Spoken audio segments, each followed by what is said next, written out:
Question number 1 देखिएगा, dash represents a specific time when children are particularly susceptible to certain kinds of stimuli in their environment. यानी dash उस विशिष्ट समय को कहा जाता है जब बच्चे उनके वातावरण में खास प्रकार से उद्दीपन के प्रति विशेष रूप से ग्रहणक्षम होते हैं।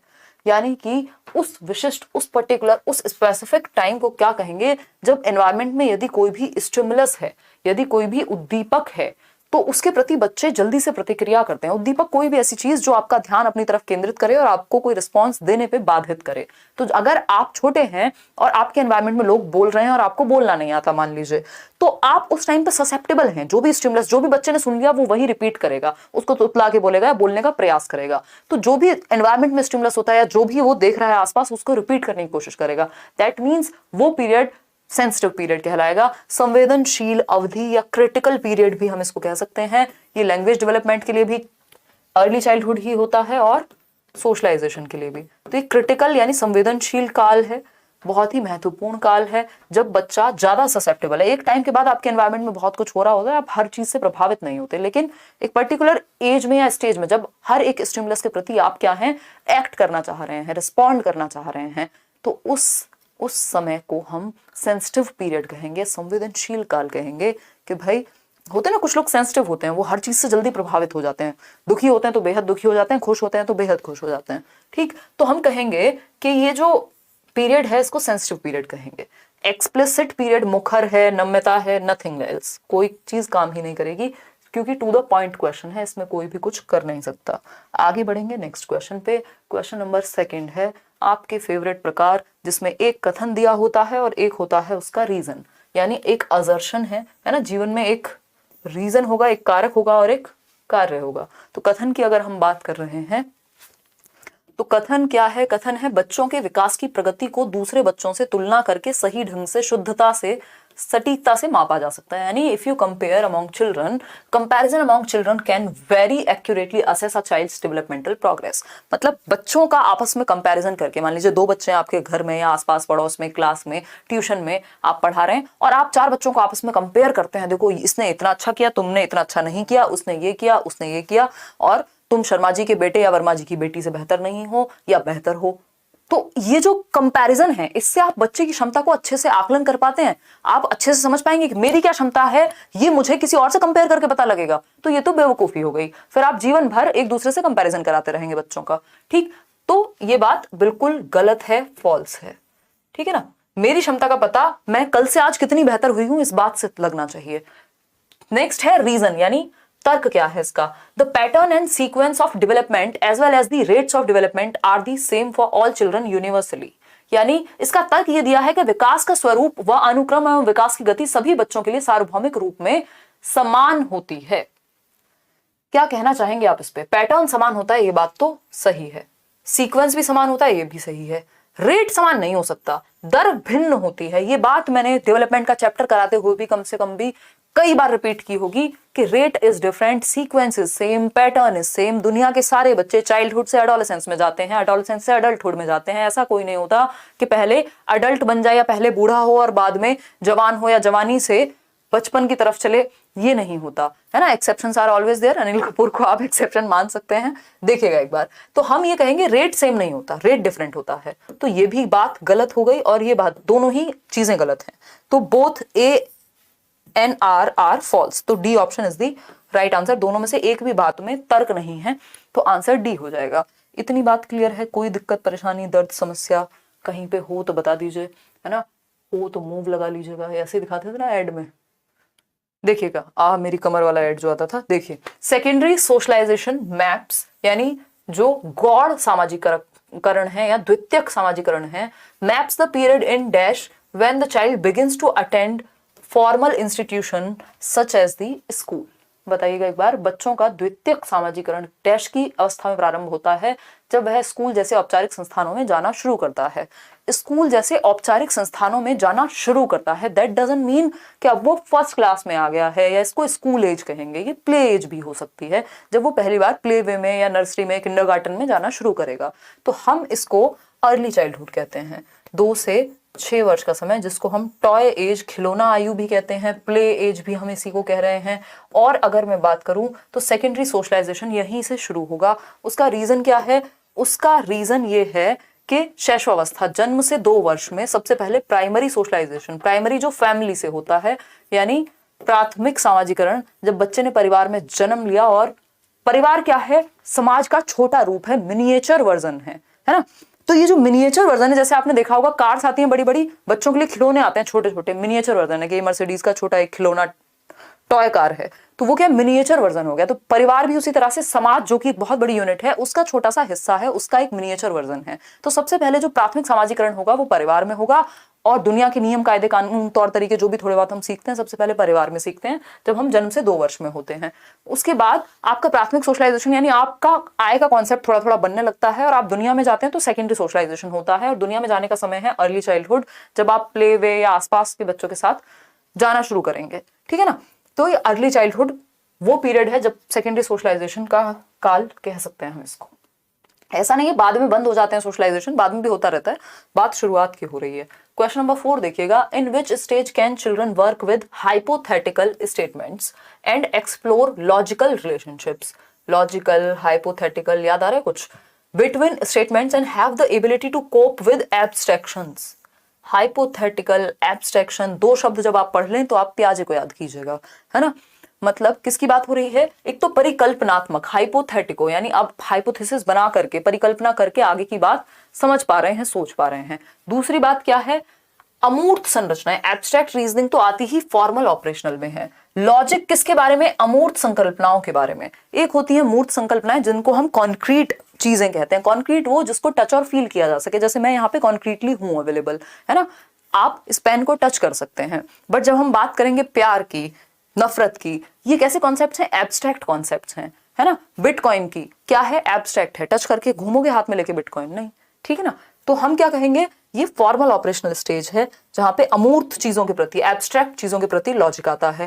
लेकिन अगर कॉन्क्रीट चीजों के प्रति लॉजिक पूछे तो 7 से 11 कॉन्क्रीट ऑपरेशनल हो जाता है। तो 11 एंड अबव ईयर्स जो है आपके फॉर्मल ऑपरेशनल पियाजे के अनुसार। आगे बढ़ेंगे क्वेश्चन नंबर 5 पर। क्वेश्चन नंबर 5 देखिएगा एक बार। क्वेश्चन नंबर 5 क्या कहता है? क्वेश्चन नंबर 5 कहता है, क्वेश्चन नंबर 5, स्क्रीन मुझे टेढ़ी लग रही है, अच्छा यहाँ से हमने टिल्ट की हुई है। देखिएगा, which of the following is a critic of Jean Piaget's theory. पियाजे की थियरी का क्रिटिक, क्रिटिक तो हर इंसान के मिल जाएंगे ना, आप कुछ भी कर लीजिए, लोग आपकी आलोचना करने के लिए तैयार रहेंगे, है ना। तो संज्ञानात्मक विकास के सिद्धांत की आलोचना पियाजे के, कौन सी एक आलोचना है? आप पियाजे बन जाइए फिर भी आपकी आलोचना होगी, ठीक। तो क्योंकि कुछ ना कुछ गड़बड़ तो कहीं ना कहीं रह ही जाएगी ना, अगर हम बात करें, या फिर सामने वाला ढूंढ लेगा। आलोचना बताइए फटाफट से। तो पहला ऑप्शन है, development of children is dependent on their socio cultural context. बात सही लग रही है कि बच्चों का जो विकास है वो उनके समाज और संस्कृति पर भी निर्भर करता है। इस बात को लेकर के पियाजे की भर्त्सना होती है, क्रिटिकली उनको अक्लेम किया जाता है, यानी उनका आलोचना की जाती है कि भैया समाज को तो आपने फोकस किया ही नहीं, समाज और संस्कृति एक बड़ा फैक्टर है, इसको आपने हल्के में निपटा दिया, ठीक है ना। बी ऑप्शन है, चिल्ड्रन आर एक्टिव बीइंग्स। ये तो पियाजे की तारीफ है। Children's thinking is qualitatively different than that of adults, यानी बच्चे गुणवत्ता में अलग सोचते हैं बड़ों से। उसकी खिलौने की समस्या हो सकती है, आपकी ब्रेकअप और पैचअप की समस्या हो सकती है, लेकिन बच्चा भी सोचता है, आप भी सोचते हैं, बस क्वालिटी अलग है, काइंड अलग है, सोचने का अमाउंट सेम है पियाजे के अनुसार। फिर चलेंगे डी ऑप्शन पे, development of children takes place by their acting upon their environment. Environment में एक्टिविटी करके बच्चे ज्ञान का सृजन करते हैं, बच्चे गहन वैज्ञानिक हैं, ऐसा पियाजे कहते हैं। तो A option is the right answer. बच्चों का विकास उनके सामाजिक सांस्कृतिक संदर्भ पर निर्भर करता है। A option. इस बात को पियाजे ने नहीं माना, मतलब एक तरह से इंपॉर्टेंस नहीं दी, और यही इनका क्रिटिक बना, यानी क्रिटिकली अक्लेम किया गया, इनकी आलोचना हुई इस चीज पे। जीन पियाजे एंड लेव वाइगोस्की। पियाजे और लेव वाइगोस्की बहुत महत्वपूर्ण नाम है, दोनों कंस्ट्रक्टिविस्ट हैं, ये इनके बारे में कॉमन बात है। इस ग्राउंड पे दोनों सेम सोचते हैं कि ये मानते हैं कि बच्चा ज्ञान का सृजन सक्रिय रूप से एक्टिवली कर सकता है। पियाजे कहते हैं खुद से एक्टिविटी करेगा, वाइगोस्की कहते हैं समाज और संस्कृति का सहारा लेगा, ठीक है ना। लेकिन मानते यही है दोनों कि बच्चा एक्टिवली नॉलेज को कंस्ट्रक्ट करेगा। ये दोनों में सिमिलैरिटी है, कई लोग इनको दुश्मन बता सकते हैं, बट ये दुश्मन नहीं थे, ठीक है ना। Have shifted the understanding of learning as a dash process to a dash process, यानी इन्होंने लर्निंग की अंडरस्टैंडिंग को, वही बात जो मैंने शुरुआत में बताई, लर्निंग की अंडरस्टैंडिंग जो कि पैसिव मानी जाती थी एक टाइम पे, उस निष्क्रिय से इन्होंने एक्टिव की तरफ ले गए। यानी जिसको हम पैसिव प्रोसेस मानते थे कंस्ट्रक्टिविज्म से पहले, पियाजे और वाइगोस्की दोनों ये मानते हैं कि लर्निंग क्या है, एक एक्टिव प्रोसेस है, सक्रिय प्रक्रिया है, जिसमें बच्चे को एक्टिवली नॉलेज का सृजन करना होता है। तो निष्क्रिय से सक्रिय की ओर लेकर के गए पियाजे और वाइगोस्की दोनों ही नॉलेज को। इतनी बात क्लियर है? कोई दिक्कत परेशानी दर्द समस्या? एक्टिव से पैसिव नहीं ले गए, बल्कि इन्होंने पैसिव से एक्टिव बनाया। मैकेनिकल से बिहेवियरिस्टिक नथिंग, ये भी नथिंग, दोनों ही बेकार बातें हैं, बिहेवियरिस्टिक भी और मैकेनिकल भी। तो B option is the right answer. Question number 7 देखिएगा। देखिए इसमें अगर आप ऑप्शन ए के साथ चले जाते तो गड़बड़ हो जाती है, तो जल्दबाजी में जवाब नहीं देना। देखिए पेडागोजी का सबसे बड़ा खेल ये होता है कि आप पढ़ के सही समझ पाएंगे या नहीं। अगर आप पढ़ के सही नहीं समझ पाए ना, तो भी कोई भी ट्रिक काम नहीं करेगी, कोई भी कीवर्ड काम नहीं करेगा। ऐसे भी क्वेश्चंस आपको मिल जाएंगे, कीवर्ड्स या पॉजिटिव वर्ड्स या नेगेटिव चीजें या जो भी आपको फंडे बताए जाते हैं वो एक्सेप्शंस में फेल हो जाते हैं एट टाइम्स, है ना। तो वो जरूरी है कि आप पढ़ के समझ पाए क्वेश्चन को, नहीं तो आंसर चेंज हो जाएगा। क्वेश्चन नंबर 7 देखिए, अकॉर्डिंग टू लेव Vygotsky the basis of learning. ऐसे कई लोग हैं जो ये लिखते हैं कि आपके साथ तो आंसर सही होते हैं लेकिन खुद करते हैं तो गलती होती है। इसके दो रीजन हैं, एक तो आप पढ़ के ठीक से समझ नहीं पा रहे क्वेश्चन को, दूसरा आपकी प्रैक्टिस में कमी है। तो ये दो चीजें हैं, दोनों को बढ़ाइए, ज्यादा सेशंस भी देखिए और साथ में प्रैक्टिस भी कीजिए। अकॉर्डिंग टू लेव Vygotsky the basis of learning, यानी वाइगोस्की के अनुसार सीखने का आधार क्या है। भाई वाइगोस्की तो समाज, संस्कृति और language, society, culture, language, SCL, तीन ही चीजें हैं। सोशल इंटरेक्शन को महत्व देंगे क्योंकि reinforcement, drill, practice, structure of schema की बात तो प्याजे कर ही नहीं रहे। तो A option is the right answer over here. आगे बढ़ेंगे क्वेश्चन नंबर 8 पर। देखेंगे लॉरेंस कोहलबर्ग की बात हो रही है, कोहलबर्ग क्या कहते हैं समझने का प्रयास करेंगे। ठीक है। क्वेश्चन नंबर 8 कहता है, at which stage of Lawrence Kohlberg's moral development do individuals believe that society needs to update the rules over time। यानी वो कौन सी अवस्था है कोहलबर्ग के नैतिक विकास के सिद्धांत की जिस स्तर पर व्यक्ति विश्वास रखते हैं कि समाज को अपने नियमों में समय के साथ बदलाव करने की जरूरत होती है। क्योंकि change is the only constant, ऐसा कहा जाता है, यानी एकमात्र सतत चलने वाली या स्थिर रहने वाली चीज है परिवर्तन। मतलब परिवर्तन जीवन का नियम है, इनडायरेक्टली हम ये कह सकते हैं इस बात से समझ करके। तो समाज भी समय के साथ चेंज होता है। जो चीजें आज से 10 साल पहले समाज में बुरी मानी जाती थी, आज वो ठीक हो रही हैं। रूल्स में, संविधान में, लॉज में परिवर्तन होते हैं। क्यों? क्योंकि समाज को नियमों में परिवर्तन लाने की जरूरत होती है टाइम के साथ। बात तो ठीक है, या कोई दिक्कत परेशानी है इस बात को समझने में? मेरे ख्याल में तो नहीं होनी चाहिए। तो किस स्तर पर व्यक्ति विश्वास रखते हैं कि समाज को अपने नियमों में समय के साथ बदलाव करने की जरूरत होती है। ओबीडियंस एंड पनिशमेंट में तो पड़ी ही नहीं है बच्चे को कि कौन सा समाज, कौन सा सही और गलत। जिस बात से उसको दंड मिलेगा वो गलत है और जिससे नहीं मिलेगा वो सही है। गुड बॉय गुड गर्ल में भी बस उसको अच्छा बनना है। सोशल ऑर्डर मेंटेनिंग ओरिएंटेशन में ऐसा हो सकता है कि समाज में जो नियम है वो भलाई के लिए बनाए गए हैं और उनका पालन किया जाना चाहिए। ये बात तो सही है ना। कोई दिक्कत परेशानी दर्द समस्या इस बात को, समाज में नियम का पालन करना चाहिए ताकि चीजें सही चलती रहें। बट समाज में नियम अपडेट भी होते हैं over the period of time. इसमें अगेंस्ट जाने की बात नहीं हुई। ये बात नहीं हुई कि अगर किसी को सूट ना करे तो चेंज कर दो, ऐसा नहीं कहा। अगर ऐसा कहा होता तो 5th हो जाता, आई मीन डी ऑप्शन हो जाता, जो कि 5th स्टेज है। अभी हम 4th के साथ जा रहे हैं, सोशल ऑर्डर मेंटेनिंग के समाज में नियमों का पालन करना जरूरी है क्योंकि वो समाज के फायदे के लिए बनाए गए हैं और वो समय के साथ अपडेट भी होते हैं। क्वेश्चन नंबर 9 देखिएगा। क्वेश्चन नंबर 9 क्या कहता है समझेंगे। विच of the following is a correctly matched pair of the type of intelligence and the end state.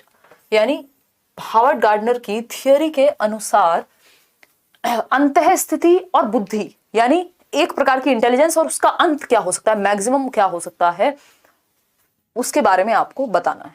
बताइएगा, फटाफट से बताइएगा। अगर हम बात करें कौन सा जोड़ा बुद्धि और उसका अंत स्थिति, गार्डनर ने 8 प्रकार की बुद्धि दी है और हर एक प्रकार से अंत स्थिति जुड़ी हुई है।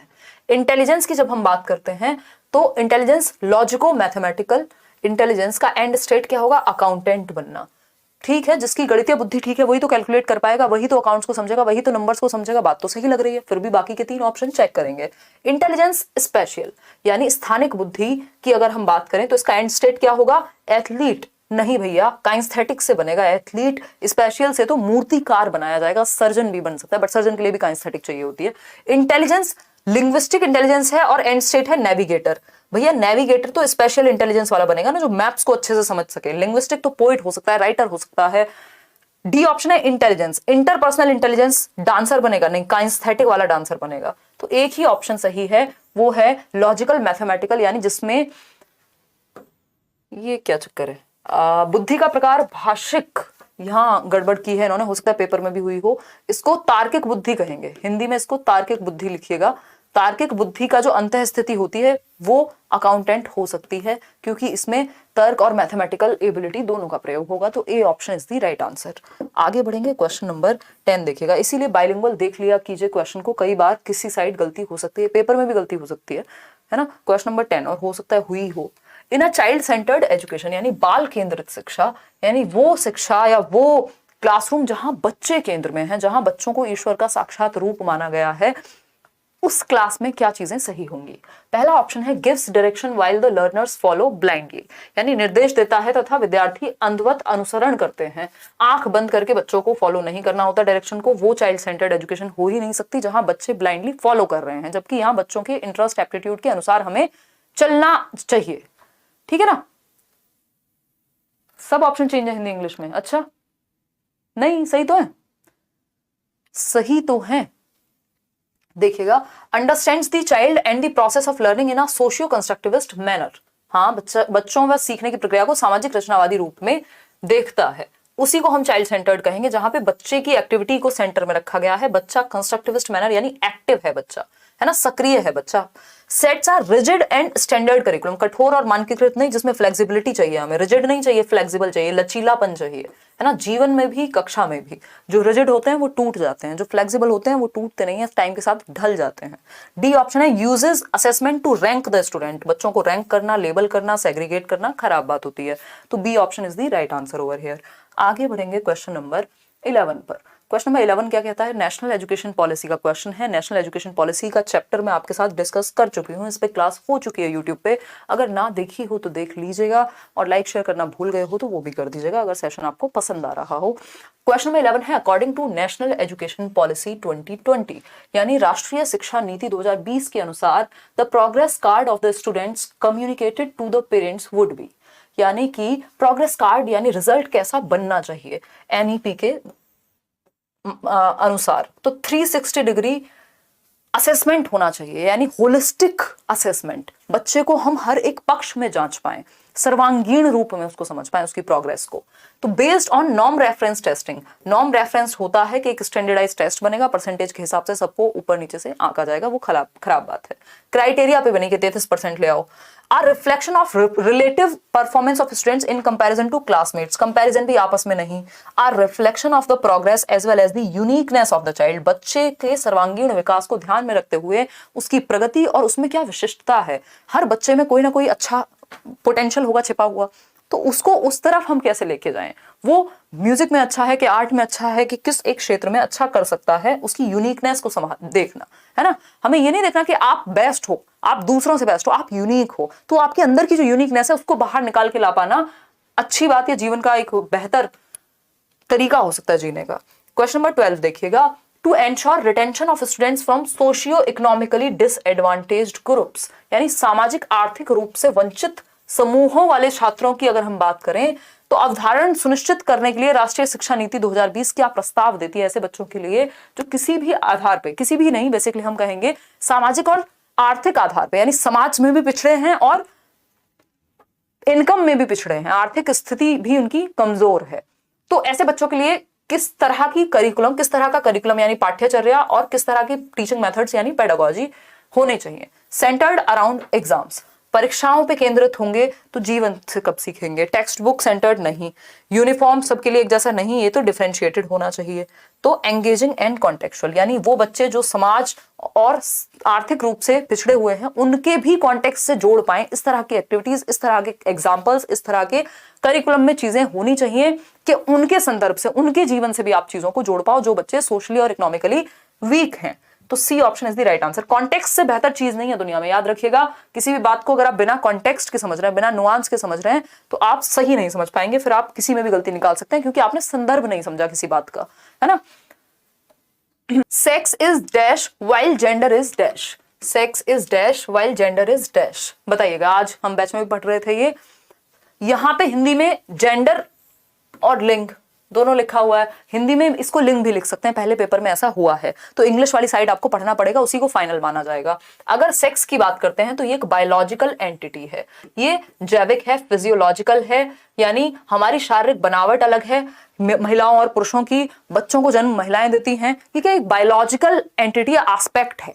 तो सेक्स क्या है? बायोलॉजिकल एस्पेक्ट है। लेकिन जेंडर, ये समाज ने बना दिया कि महिलाएं ये काम करेंगी और पुरुष ये करेंगे, महिलाएं ये पहनेंगी, पुरुष ये पहनेंगे, तो ये सोशियोलॉजिकल एस्पेक्ट हो गया। क्या है ये? सामाजिक हो गया। तो सेक्स जो है वो बायोलॉजिकल होगा और जेंडर सोशियोलॉजिकल होगा। तो A option is the right answer. Socially constructed sex नहीं हो सकता और बायोलॉजिकल जेंडर नहीं हो सकता। कल्चरल और सोशल तो एक ही बात है, समाज की ही बात हो रही है दोनों में मिलाकर, ठीक। तो A option is the right answer. इसमें किसी को भी कंफ्यूजन नहीं होनी चाहिए, ये बहुत बार पूछा जा चुका है। याद रखिएगा, सेक्स क्या है? बायोलॉजी से जुड़ा हुआ है, हमारी शारीरिक बनावट से, संरचना से जुड़ा हुआ है। वहीं जेंडर समाज ने बनाया है कि ये काम महिलाएं करती हुई अच्छी लगेंगी, ये पुरुष, ये कपड़े महिलाएं पहनती हुई अच्छी लगेंगी, ये पुरुष, तो ये समाज ने बनाया है, ठीक है ना, जेंडर। चलिए खैर आगे बढ़ते हैं क्वेश्चन नंबर 14 पर। क्वेश्चन नंबर 14 देखिएगा एक बार। अगर हम क्वेश्चन नंबर 14 की बात करें तो which of the following tools, यानी कौन से वो यंत्र हैं that should be used by the teachers to assess children, यानी बच्चों के आकलन के लिए टीचर्स के द्वारा जिन यंत्रों का प्रयोग होना चाहिए वो कौन से यंत्र हैं, यानी बेहतर यंत्र, यानी टूल्स जो बेटर हो, बच्चे के बेटरमेंट में काम आए। बताइएगा फटाफट से। वर्क इन ग्रुप्स, यानी बच्चे के को सही आकलन का तरीका, एक तो बच्चा जब ग्रुप्स में काम कर रहा हो तब आप देख सकते हैं, बिल्कुल सही बात है। क्लासरूम में कैसे पार्टिसिपेट करता है, भागीदारी कैसी रहती है, उसमें भी आप जान सकते हैं। पोर्टफोलियोज, उसके क्या अचीवमेंट्स हैं, उसको भी आप देख सकते हैं। प्रेजेंटेशंस, प्रस्तुतिकरण कैसा है बच्चे का, यानी चारों ही बातें सही हैं, किसी भी एक को गलत हम नहीं मान सकते। आगे बढ़ेंगे नेक्स्ट क्वेश्चन की तरफ। नेक्स्ट क्वेश्चन क्या कहता है भाई, देखिएगा क्वेश्चन नंबर है हमारे सामने 15। तो आज हम 50% काम निपटा चुके हैं।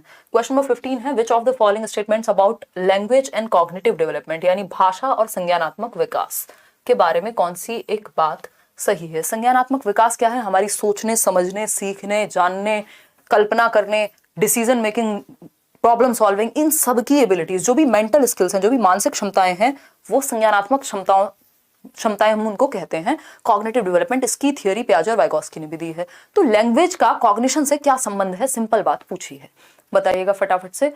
अगर लैंग्वेज एंड कॉग्निटिव की बात करें, लैंग्वेज एंड कॉग्निटिव डेवलपमेंट की बात करें तो कौन सी बात सही है? पहला ऑप्शन है, language plays an important role in cognitive development, यानी भाषा की संज्ञानात्मक विकास में महत्वपूर्ण भूमिका है, यानी language plays an important role in cognitive development. बात तो सही है भाई, लैंग्वेज एक टूल है, पियाजे वाइगोस्की तो कह ही रहे हैं ना, लैंग्वेज क्या है? एक टूल है जिसके माध्यम से आप दुनिया भर के स्क्रिप्चर्स पढ़ सकते हैं, आप किताबें पढ़ सकते हैं, आप लोगों से बात कर सकते हैं, विचार विमर्श कर सकते हैं। अगर लैंग्वेज नहीं होती, मैं और आप कैसे डिस्कशन कर रहे होते हैं, है ना?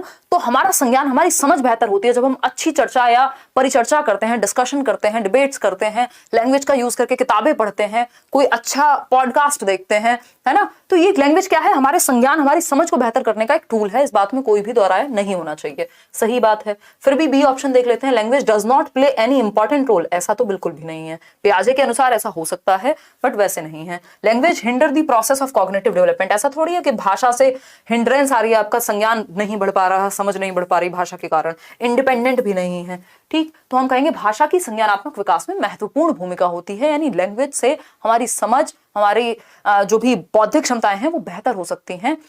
और जिनको 2 या 2 से अधिक भाषाएं आती हैं, ये रिसर्च है जो कहती है कि उनका संज्ञानात्मक विकास बेहतर हो सकता है, उनके कॉग्निटिव डेवलपमेंट बेहतर हो सकता है। क्यों? क्योंकि वो 2 या 2 से अधिक भाषाओं में उनका लिटरेचर, उनकी चीजें पढ़ सकते हैं, उनके लोगों से बात कर सकते हैं, और भी बहुत सारे रीजंस इसके हो सकते हैं। RPWD एक्ट के अनुसार, जो कि 2016 में आया था, निम्न में से किसे दिव्यांगजन अधिकार अधिनियम 2016 में बढ़ावा दिया गया है? किस चीज को एनकरेज किया गया है आपके RPWD एक्ट में? बताइएगा एक बार फटाफट से बताइएगा। पहला ऑप्शन है compulsory special education for persons with disabilities, यानी वो बच्चे जो दिव्यांगजन हैं उनके लिए अनिवार्य शिक्षा। तो वो तो RTE भी कह रहा है भैया हर किसी को एजुकेशन का अधिकार है, तो ये थोड़े ना सिर्फ इसमें बात हुई है। और अगर हम बात करें discrimination in assessing entitlement based disabilities, discrimination की भी बात नहीं हुई, डिनायल की भी बात नहीं हुई कि राइट ऑफ एजुकेशन इनको डिनाया कर दो जिन बच्चों को डिसेबिलिटी है। Equality and non discrimination in all spheres of life, यानी जीवन के सभी क्षेत्रों में समानता और गैर भेदभाव, यानी जो बच्चे जिनको डिसेबिलिटी है उनको किसी भी क्षेत्र में, किसी भी कॉलेज में वो जाएं, किसी भी क्षेत्र में, किसी भी जगह वो जाएं, वहां पे उनको उनके साथ असमानता ना हो, उनके साथ डिस्क्रिमिनेशन ना हो, नॉन डिस्क्रिमिनेशन हो, इक्वालिटी बढ़ती जाए, ये चीज राइट मांगा गया है पर्सन्स विद डिसेबिलिटीज का, इसीलिए इसको right of persons with disability कहते हैं, जिसमें 21 डिसेबिलिटीज हैं। इससे पहले पीडब्ल्यूडी एक्ट हुआ करता था 1995 वाला, जिसमें सिर्फ 7 डिसेबिलिटीज थी। चलिए खैर आगे बढ़ते हैं। ठीक, क्वेश्चन नंबर 17 देखिएगा। क्वेश्चन नंबर 17 देखेंगे और क्वेश्चन नंबर 17 कहता है इंक्लूसिव एजुकेशन यानी एजुकेशन फॉर ऑल। जैसे इंक्लूसिव एजुकेशन पढ़ो, दिमाग में सेट बिठा लो स्कीमा में अपने कि यानी एजुकेशन फॉर ऑल, सभी के लिए शिक्षा। इंक्लूसिव एजुकेशन में एक डिसेबल्ड बच्चा भी है, एक गिफ्टेड बच्चा भी है, एक एवरेज बच्चा भी है, ठीक है ना। तो बताइएगा फटाफट से, इंक्लूसिव एजुकेशन यानी समावेशी शिक्षा निम्नलिखित में से किसकी जरूरतों को पूरा करने में मदद करती है। तो ईच एंड एवरी स्टूडेंट यानी प्रत्येक विद्यार्थी की, स्टूडेंट्स फ्रॉम रिलीजियस माइनॉरिटीज, भाई इंक्लूसिव एजुकेशन में तो हर एक बच्चा शामिल हो गया ना, एजुकेशन फॉर ऑल है ये, है ना, प्रत्येक विद्यार्थी की। फिर भी देख लेते हैं, students with disabilities only, gifted, सब तरह के बच्चे हैं यहाँ पे, गिफ्टेड भी है, एवरेज भी है, डिसेबल्ड भी है। इंक्लूसिव एजुकेशन सभी के लिए शिक्षा है एक रेगुलर स्कूल सिस्टम में। क्वेश्चन नंबर 18 देखिएगा फटाफट से, आसान सा सवाल है, डिस्कैलकुलिया पे बात हो रही है। तो कितना आसान पेपर है, पेपर 2 और आसान है, कल वाला पेपर भी मुश्किल था इसके मुकाबले। Dyscalculia is primarily associated with difficulty in, यानी गुणज वैफल्य मुख्य रूप से किस कठिनाई से जुड़ा हुआ है, गणना से जुड़ा हुआ है, तभी तो डिस्कैलकुलिया कह रहे हैं, है ना। कैलकुलिया मतलब कैलकुलेशन, गणना की बात हो रही है, रीडिंग नहीं। रीडिंग में डिसलेक्सिया होता है, पठन वैफल्य, जो ईशान अवस्थी को था, ठीक है।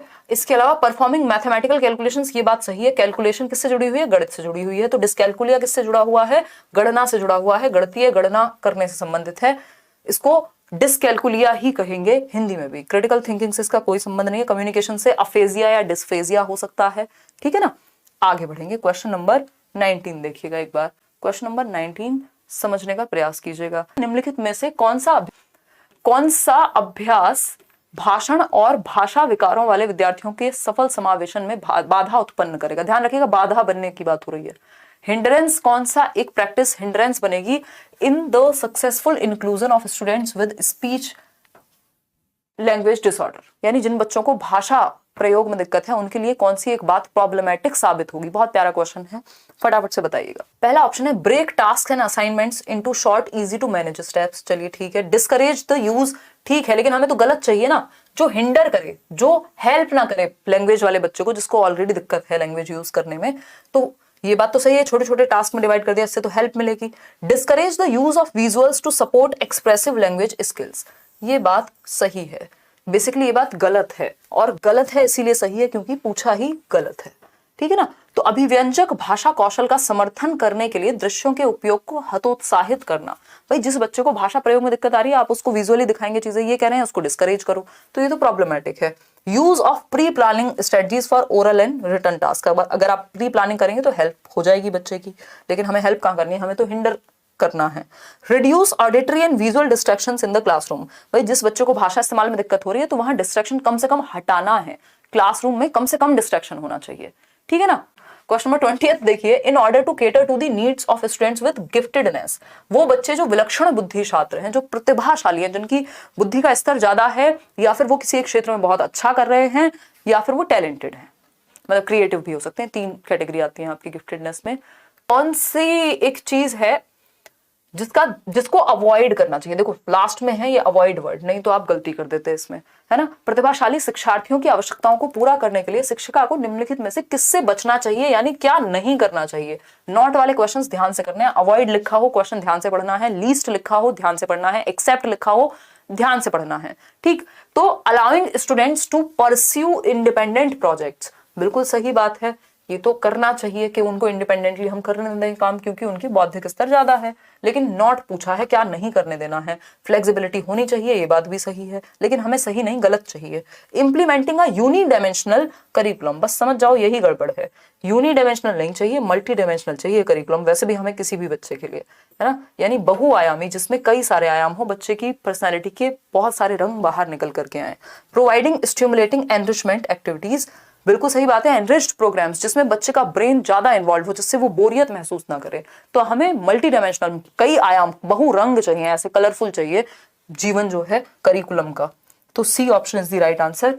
ये बात गलत है, और गलत है इसीलिए सही है क्योंकि पूछा ही गलत है, यूनिडायमेंशनल नहीं मल्टी डायमेंशनल चाहिए, तो सी ऑप्शन सही था। एक बड़ा सा सवाल आपके सामने, असर्शन और रीजन की बात हो रही है, एक तर्क दिया हुआ है और उससे पहले कथन दिया हुआ है, क्या ये कथन और इसका तर्क दोनों सही हैं, कोई एक सही है, या क्या करें बताइएगा फटाफट से।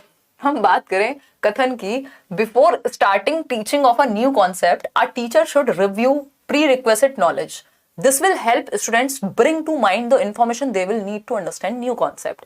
यानी जब आप एक नया संप्रत्यय, एक नया कॉन्सेप्ट सिखा रहे हैं, शिक्षण शुरू करने से पहले एक नए संप्रत्यय का, एक शिक्षिका को पूर्वापेक्षित ज्ञान की समीक्षा कर लेनी चाहिए। यानी जो बच्चे की प्रीवियस नॉलेज है, जो उसका ओल्ड नॉलेज है, जो एग्जिस्टिंग नॉलेज है, उसकी समीक्षा कर लेनी चाहिए कि क्या उसको उतना भी पता है कि नहीं, जब आप आगे लेके जा रहे हैं तो, है ना। ये बात तो सही लग रही है। यह विद्यार्थियों के नए संप्रत्यय को समझने के लिए आवश्यक जानकारी को ध्यान में लाने में मदद करेगा कि भैया नए कॉन्सेप्ट को समझने में किन चीजों का पता होना उसको जरूरी है। ये आप अगर पहले ही जांच लेंगे प्रीवियस नॉलेज तो आपको पता लग जाएगा। बिल्कुल 100% सही बात है। इसीलिए हम लेसन प्लान जब बनाते थे अपने बीएड, डीएलएड, बीटीसी, ईटीई में, तो हम प्रीवियस नॉलेज को टेस्ट करने के लिए क्वेश्चंस रखते थे।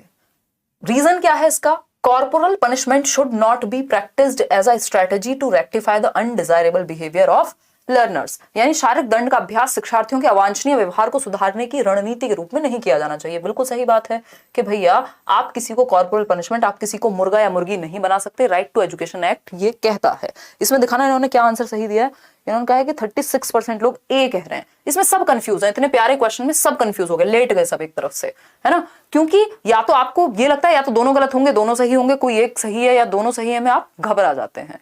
अगर हम बात करें करेक्ट ऑप्शन की तो इनमें से दोनों ही सही हैं, बट ये जो कथन था इसका सही रीजन ये थोड़े ना है, दोनों अलग अलग बातें कर रहे हैं, है ना। कोई कह रहा है हाँ मुझे तो बहुत प्रेम है, वो दूसरा कह रहा है हाँ मुझे भी, लेकिन मुझे फलाने से है, तुम्हें फलाने से है। दोनों अलग अलग बातें कर रहे हैं, दोनों सही है अपनी जगह पे, ठीक है ना।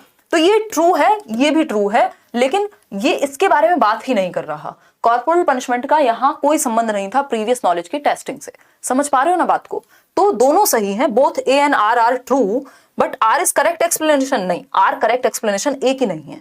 Both A and R are true, but R is not the correct explanation of A.